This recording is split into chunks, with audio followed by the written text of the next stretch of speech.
Brunei ने एक नई शरीया अपने मुल्क में इम्प्लीमेंट की है, जिसके मुताबिक जिनाकारों और हमजिन्स परस्तों को संसार कर दिया जाएगा। तो मैं हूं अहमद शाह काकड़ और आप देख रहे हैं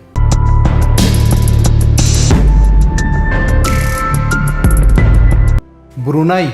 रकबे और आबादी के लिहाज से बहुत ही छोटा मुल्क है, जिसकी आबादी सिर्फ 4,28,000 है और ये दुनिया की अमीर तरीन मुल्कों में से 5th नंबर पर है। और यहाँ पर बादशाही निज़ाम है।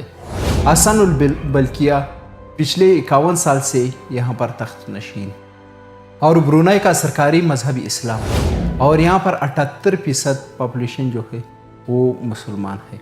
तो उन्होंने 2013 में एक लॉ इम्प्लीमेंट की थी, जिसके मुताबिक जिनाकारों और हमजिन्स परस्तों को संसार कर दिया जाएगा, जिसकी वजह से यूनाइटेड नेशन और दूसरी इंटरनेशनल ऑर्गेनाइजेशन ने उन पर सख्त तनकीद की और इंटरनेशनल ऑर्गेनाइजेशन की तरफ से उनको सख्त सैंक्शन का सामना भी पड़ सकता है पॉलिसी रिफॉर्म के लिए, जिस तरह सऊदी अरब को करना पड़ा और वो पॉलिसी रिफॉर्म लाए तो उसकी वजह से वापस उनके ताल्लुकात जो यूरोपीय ममालिक है उसके साथ अच्छे हो गए।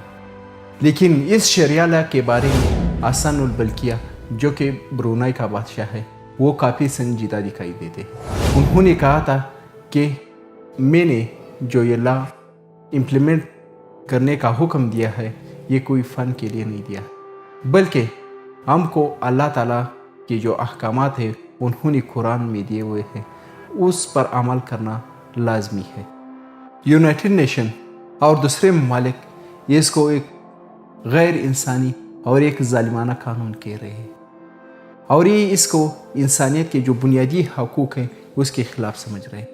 मैं इसको ये समझता हूँ कि ये ब्रुनाई की लोगों की अपनी ही चॉइस थी कि वो इस लॉ को एक्सेप्ट कर ले, क्योंकि अभी तक वहाँ पर कोई भी ऐसी मूवमेंट या कोई ऐसी तहरीक नहीं चली जो इस लॉ के ख़िलाफ़ हो। जो दूसरे ममालिक के लोग हैं वो इसलिए डर रहे हैं क्योंकि शरिया लॉ को हमेशा मिस प्रोपिगेट किया है। वो ये समझ रहे कि वहाँ पर जुल्म होगी, वहाँ पर जुर्म होगी, वहाँ पर एक कत्ल व गारत होगा, लेकिन हकीकत बिल्कुल इससे हट कर है।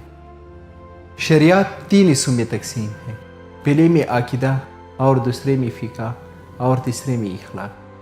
पहले हिस्से में यानी अकीदे में हम अल्लाह, उसके रसूल और जो कुरानी किताब है उस पर यकीन की बात करते हैं, और तीसरे हिस्से में फ़िक़ा जो हमारे सोशल जो रिलेशंस है यानी जो सोशल मसाइल है उसकी बात करते हैं, और दूसरे जो तीसरे हिस्से में इखलाक, उस हिस्से में हम मोरल्स यानी करैक्टर्स की बात करते हैं।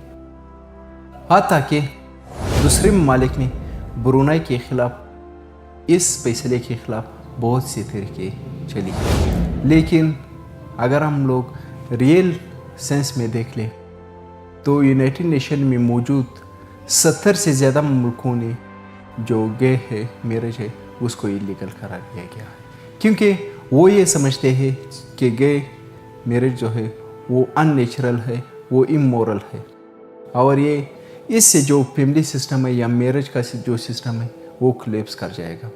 और अगर हम लोग इसको ये राइट दे भी दें तो इससे एक मिनॉरिटीज़ के हक़ के लिए एक मेजॉरिटी की जो राइट्स है उसकी एक्सप्लॉयटेशन होगी। इसलिए हम लोग पॉजिटिव लिबर्टी को प्रोमोट करते हैं लेकिन नेगेटिव लिबर्टी जो है उसको रोकते हैं। इसलिए मैं समझता हूँ कि ज़िनाकारी और हमजिन्स परस्ती ब्रुनाई के लोगों के लिए एक नेगेटिव लिबर्टी है जिसको रोकना चाहते हैं। तो इसलिए मैं नहीं समझता कि यूनाइटेड नेशन और दूसरे ममालिक इसके ख़िलाफ़ बोल रहे हैं वो सही कह रहे हैं। आपकी क्या राय है वो नीचे कमेंट में दीजिए।